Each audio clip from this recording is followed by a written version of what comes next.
How to log out of MetaMask account, MetaMask Wallet Sign Out 2024.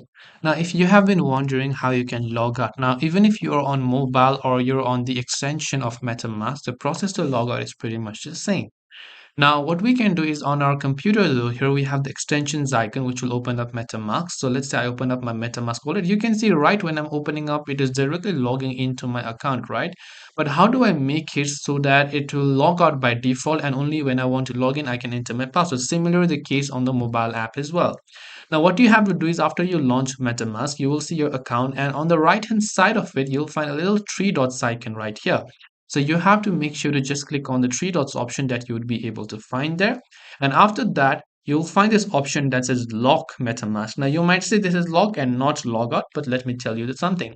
So when I click on the lock MetaMask option, you can see it'll ask me to now prompt my password if I want to log in back to my MetaMask wallet so that if anybody just uses my computer or my phone, they will not be able to directly be logged in. Now, if I open up a new tab, let's say right here, then whenever I click on MetaMask, you can see it will prompt me to enter my password, and only when I have entered my password, only then I'll be able to gain access to my account. And this way you should be able to log out of MetaMask wallet. I hope this video helped you. If you have any questions, feel free to leave them down. Thanks for watching and see you in the next video.